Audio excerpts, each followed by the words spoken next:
أعوذ بالله من الشيطان الرجيم بسم الله الرحمن الرحيم ما أغنى عنه ماله وما كسب അസ്സലാമു അലൈക്കും വറഹ്മത്തുള്ളാഹി വബറകാതുഹു.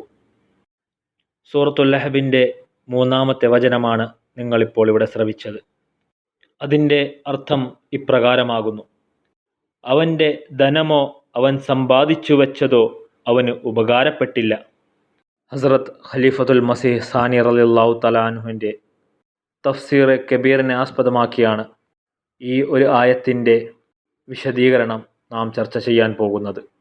ഇതിനു മുമ്പുള്ള ആയത്തായ തബ്ബത് യദാ അബീ ലഹബിൻ വതബ് എന്ന ആയത്തിൽ പറയുകയുണ്ടായി, ഇസ്ലാമിനെതിരെ അക്രമം അഴിച്ചുവിടുന്ന സമൂഹങ്ങൾ തീർച്ചയായും നശിക്കുമെന്നും മാത്രമല്ല അവരോടൊപ്പം ചേർന്നു വരും, അവർക്കും യാതൊരു വിധത്തിലുള്ള ഉപകാരവും ഉണ്ടാകാതെ അവരും വളരെ മോശമായ നിലയിൽ നശിക്കപ്പെടും എന്ന ഒരു സൂചന നൽകുകയുണ്ടായി. അതിനുശേഷം അല്ലാഹു സുബ്ഹാനഹു വ തആല പറയുകയാണ്, മാ അഗ്നാ അൻഹു മാലുഹു വമാ കസബ്, അതായത് അവൻ്റെ ധനമോ അവൻ സമ്പാദിച്ചു വെച്ചതോ അവന് ഉപകാരപ്പെടുകയില്ല എന്ന്.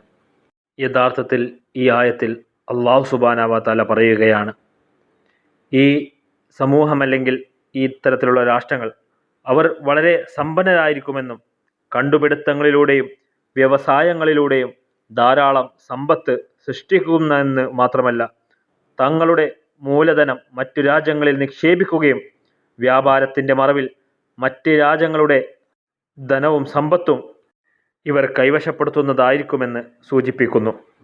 ഇവിടെ ഈ ആയത്തിൽ 2 തരത്തിലുള്ള സമ്പാദ്യത്തെക്കുറിച്ച് പരാമർശിക്കുന്നുണ്ട്.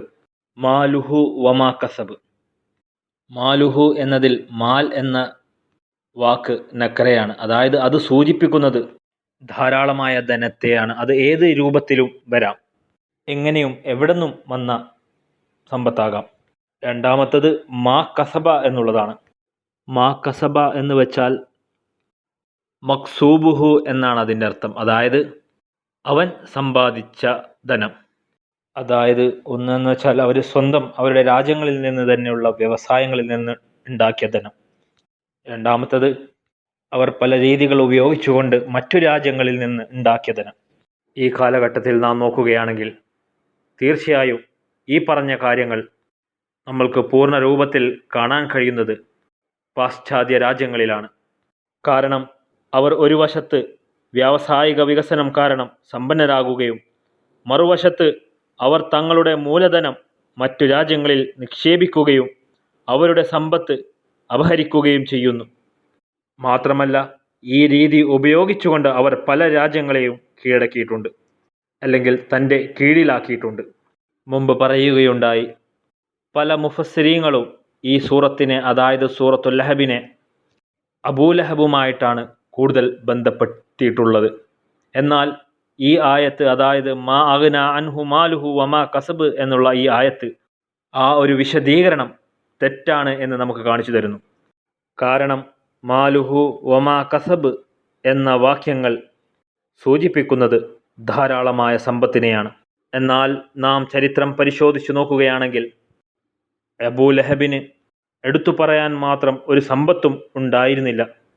ആ നാട്ടിലാരും തന്നെ അയാളെ വളരെ സമ്പന്നനായി കണക്കാക്കിയിട്ടുണ്ടായിരുന്നില്ല.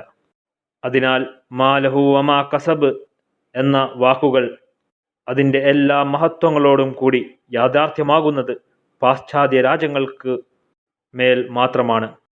അതിനാൽ ഈ ആയത്തിൻ്റെ അടിസ്ഥാനത്തിൽ നമുക്ക് പറയാൻ കഴിയും, ഈ രാജ്യങ്ങളും അവരുടെ സഖ്യകക്ഷികളും അവരുടെ സമ്പത്തിലും കണ്ടുപിടുത്തങ്ങളിലും അഭിമാനിക്കും. എന്നാൽ നാശത്തിൻ്റെ സമയത്ത് ഈ കാര്യങ്ങളൊന്നും അവർക്ക് ഉപയോഗപ്രദമാകില്ല, മറിച്ച് ഈ കാര്യങ്ങൾ തന്നെ അവരുടെ നാശത്തിൻ്റെ കാരണമാകും. ഇൻഷാ അല്ലാഹ് ഈ സൂറത്തിൻ്റെ വാക്യ വിശദീകരണം അടുത്ത ദർസിൽ കേൾപ്പിക്കുന്നതായിരിക്കും. ജസാക്കുമുല്ലാഹു വആഖിറു ദഅവാനാ അൽഹംദുലില്ലാഹി റബ്ബിൽ ആലമീൻ.